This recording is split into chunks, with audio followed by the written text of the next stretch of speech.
ఇక అక్కడి నుంచి కళ్యాణ్ గారు ఇక్కడ నిలబడి ఉంటే, నేను ఇట్లా చేసిన తర్వాత ఆ మానిటర్ చూడడానికి అక్కడికొచ్చా. వస్తా, వస్తా పూరి గారు అన్నారు, "ఎరగదీస్తున్నాడు విలను" అని ఆ మాట అన్నాడండి. అబ్బా! కళ్యాణ్ గారైతే, "రేయ్! బాగా చేసుకోండి. ఫ్యూచర్ ఉంటదని" భుజం తట్టి వెళ్ళిపోయారు. సి. కళ్యాణ్ గారు. కళ్యాణ్ గారు. దాని తర్వాత పూరి గారు విలనని మంచి పేరొచ్చింది. మరి సరిగ్గా ఆడినా ఆడకపోయినా ఒక ముద్ర అయితే పడింది నా మీద. పూరి క్యాంపు ఆ! అదే పాపులారిటీ ఉంది. పాపులర్ అయిపోయింది. ఇక అక్కడి నుంచి ఇక అందరూ కూడా ఫోన్లు చేయటం, వీళ్ళందరూ చెబుతుంటే నాగబాబు గారైతే మన పూరి గారితో "మంచి ఆర్టిస్ట్‌ని తీసుకొచ్చావురా" అని చెప్పేసి అన్నారని. నేను రూమ్‌లో అన్నం వండుకుంటున్నా. ఫోన్ చేసి "ఎక్కడున్నారు" అని అన్నాడు పూరి గారు. రూమ్‌లో అన్నం వండుకుంటున్నానండి. "ఇప్పుడే మంచి కాంప్లిమెంట్ చెప్పాడు నాగబాబు గారు నీకు. మంచి ఆర్టిస్ట్ అని చెప్పారు. ఎయిర్‌పోర్ట్‌లో కలిసాను. థాంక్స్ అయ్యా" అని చెప్పాను.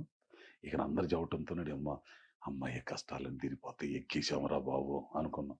సంవత్సరంన్నర దాకా ఎవరు పిలవలేదండి. జ్యోతిలక్ష్మి వచ్చాక. పడిపోయినాయి. ఇటు ఇందిర ఎవడు పిలవట్లేదు నీ అమ్మ అనైతే ఏం చేయాలో నాకు అర్థం కావట్లా. మళ్ళీ సీరియల్స్‌కి వెళ్తామా?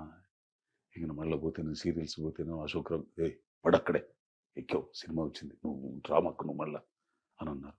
నాకు ఇబ్బంది అయిపోతుంది అసలు మామూలుగా అవట్లా. గడవాలి కదా! రోజు గడవాలి, నెల గడవాలి. అంత ఇబ్బంది అంటే అంత ఇబ్బంది.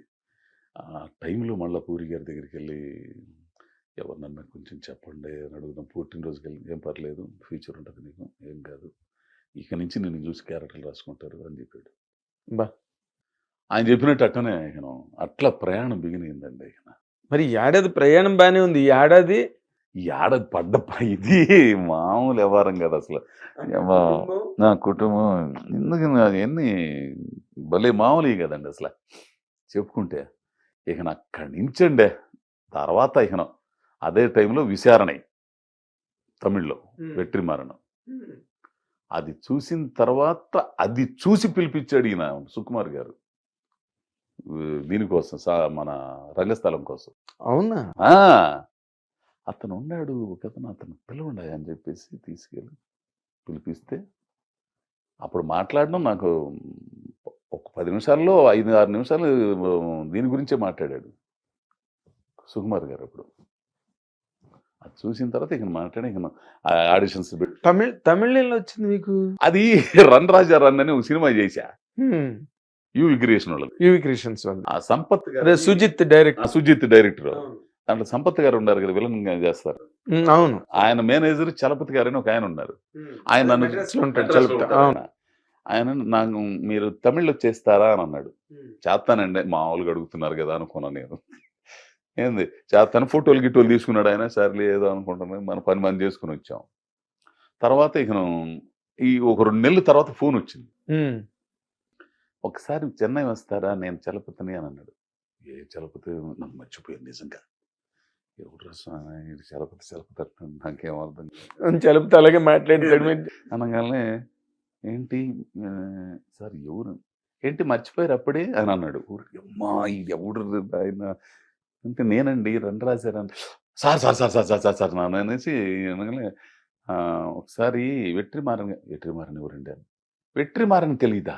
అయ్యో మీరేమనుకో" అమ్మ ఎవడు మనకు తెలియదు. మీకు హైదరాబాదే సరిగ్గా తెలియదు. నేషనల్ డైరెక్టర్ అండి ఆడుగళ్ళం పొల్లాదు అని. ఆడుగళ్ళం పొల్లాదు అని సరేలే సార్ నేను చిన్న సీరియల్ చేసుకుంటున్నానండి 2 రోజులు ఆగిన తర్వాత వస్తాను అవగానే మీరు రండి అని అన్నాడు. సరే ఇక్కడ అయిపోయింది. ఫోన్ చేశా సార్ ఎప్పుడు రమ్మంటారని. రేపు బయలుదేరుతారా అని అన్నాడు. బయలుదేరుతానండి అని. సార్ నాకు ఇక్కడైతే ఇది ఉంటుందండి చెన్నై ఎక్స్ప్రెస్ ఉంది 5 గంటలకి ఇక్కడ 4 గంటలు 3 గంటలు ఎంత ఉంటుంది దానికోసం దానికెందుకు పని చేయండి నడుచుకుంటూ వస్తారా అని అన్నాడు. ఈడేంట్రెస్ నడుచుకుని వచ్చేది చలుపుతూ అలాగే మాట్లాడతాడు. నడుచుకుని వస్తానంటాడు. అదేంటి సార్ అంటాను లేకపోతే ట్రైన్కి ఏంటి అని అన్నాడు. దేనికి రమ్మంటాడు సరే అంటే బస్సులు ఇక్కడి నుంచి బస్సులు ఉంటాయి ఉండవనండి అని. అయ్యో అండవే నేను ఫ్లైట్ వేస్తున్నాను ఫ్లైట్కి రండి అని అన్నాడు. ఈ మానవం అంటే ఎందుకు తెలియదు మనకి. టికెట్ వేసాడు అది పంపించాడు. ఏంది మనకు అప్పుడు వాట్సాప్ గీట్సాప్ లేవు. ఏంది అది పక్కన ఉన్న మా రూమ్ పక్కన ఉన్నాడు వాడికి వచ్చింది. దాన్ని తీసుకుని వచ్చి ప్రింట్ తీసి వెళ్ళా నేను ఎయిర్పోర్ట్కి వెళ్ళా. మిమ్మల్ని చాలా విచిత్రంగా చూసి ఉంటారే. ఎట్లా వెళ్ళాలో అర్థం కావట్లే అసలు నాకు. తీసుకెళ్ళి ఒక ఆయన కనబడింది, సార్ ఇది ఎట్లా అంటే తీసుకెళ్ళి ఆ టికెట్ ఇచ్చారు లోనకి. అక్కడ లోనకి వెళ్ళిన తర్వాత మళ్ళీ టికెట్ వెళ్ళాను. నూజివీడాయనండి ఆయన, పెద్ద ఆయన, ఒక ఆయన గుర్తుపెట్టాడు. మీరు సీరియల్స్‌లో చేస్తారు గదా! అన్నాను. అవునండి చేస్తాను. ఎక్కడికి వెళ్తున్నాను? చెన్నై వెళ్తాను సార్. నాకు మీకు పెద్దాయన మీద నాకేం కనపడను, నాకు తెలీదండి. విమానం ఎట్ట ఎక్కాలో కూడా తెలీదు, టికెట్ ఇటేవండి? ఏ ఫ్లైట్‌గా? నేను కూడా చెన్నై రండి అని చెప్పి తీసుకొని వెళ్ళాడు అయ్యా. నిజంగా అసల మామూలుగా కాదు అసలు. అసలు అట్లా తీసుకెళ్ళిన తర్వాత చెన్నైలో దిగిన తర్వాత జాగ్రత్తగా వెళ్ళండి. వచ్చాడా ఎయిర్పోర్ట్? మద్రాస్ కాఫీ అని ఒకటి ఉంటది, అక్కడ నిలబడమన్నాడు. ఏంది నాది బొడ్డు ఫోను, నా ఇక పని చేయట్లేదు అసలు. అమ్మా ఎట్టా ఈయన అంటేను వచ్చాడయ్యా. వచ్చి ఎక్కించుకుని తీసుకెళ్ళాడు. చెలిపితే తీసుకెళ్ళాడు. తీసుకెళ్ళి అక్కడెక్కడ ఆళ్వత్తూరు అని ఏవో స్లమ్ములో గిమ్ములో పోయింది. అక్కడ బాగానే వెట్రిమారన్ గారి ఆఫీసు. సహజంగా ఆఫీస్ అంటే బంజారా హిల్స్ ఇట్లా చూస్తాం కదా, అదేది మామూలుగా ఒక డాబా లాగా ఉంది ఇళ్ళ మధ్య. వెళ్ళంగానే ఆయన వెట్రిమారన్ అనే సంగతి మనకు తెలియదు. ఆయన ఉన్నాడు, కాసేపు కూర్చోబెట్టారు. పోలీసుల గురించి వాటి గురించి మాట్లాడుకుంటున్నారు. మేము పడి ఉండం పోలీసులు, మా నాన్న వీళ్ళందరినీ రేత్రిపూట తీసుకెళ్ళటం ఇవన్నీ కూడా. ఇతను సరిపోతాడు అనుకుని ఓకే అజయ్ నాన్న వెట్రిమారన్ ఇప్పుడు దాకా మాట్లాడాడు వెట్రిమారన్ ఇంద్ర నాయన అనుకున్నా. తర్వాత చూస్తే ఇక షూటింగ్ స్టార్ట్ అయింది. అది అక్కడి నుంచి 28 రోజులు చేశానండి. అదే బా భలే నేర్చుకున్నానండి ఆయన దగ్గర. మంచి మంచి డైరెక్టర్ కదా వెట్రిమారన్.